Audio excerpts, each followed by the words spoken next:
welcome to the 2016 International Yogic Flying Competition here in Holland.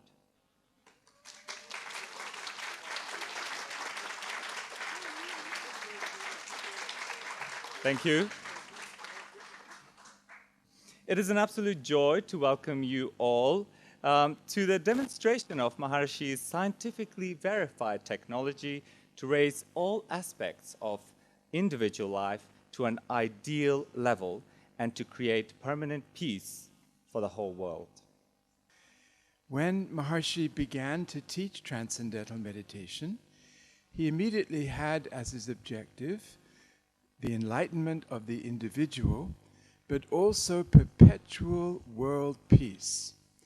And he experienced that the peace of the inner silence being experienced by those practicing transcendental meditation was so strong, so powerful, that this is the only real basis for the creation of world peace. The basis of this is there in Maharishi Patanjali Yoga Sutra, Tat Sanadao Varetyagaha. In the vicinity of coherence, hostile tendencies are eliminated. So says Maharishi Patanjali. When Maharishi teaches the TM City program, the very first thing he says, "It is my joy to make difficult things simple." So this he did, and he brought out in 1976 and 1977 the practice of the TM cities, different kinds of city sutras, culminating in the one which he found to be the most powerful of all, the Yogic Flying Sutra. And this sutra is predicted in Maharishi Patanjali as providing a means to create high coherence in the individual life, the experience of yoga, the state of perfect coherence in the mind and body.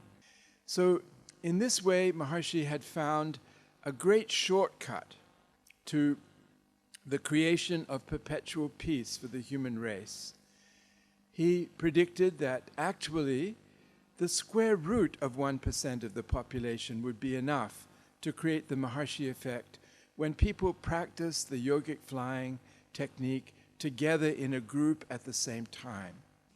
Having made this prediction, Maharishi set out to test that. First on the level of states or provinces in the Ideal Society campaign, and found scientifically complete change in the quality of life in that province while the practice was going on collectively. And then he tried in trouble spots around the world in the World Peace Project, sending groups to Zimbabwe and Zambia and Nicaragua and Israel and Iran. And once again, the prediction was fulfilled scientifically that this small number of people, even just in their hotel room, quietly practicing together, would be enough to reduce the level of violence, the level of death and injury, the level of war in that situation. But Maharishi didn't want to stop there. He wanted to see what would happen if we had the square root of 1% of the world's population. The scientists had publicly lodged predictions of what would happen, and that included a reduction of war and terrorism and an improvement in the economy of the world, registered in the stock markets, but also improvement in friendship between nations, particularly between the US and the Soviet Union. And all of these predictions were fulfilled.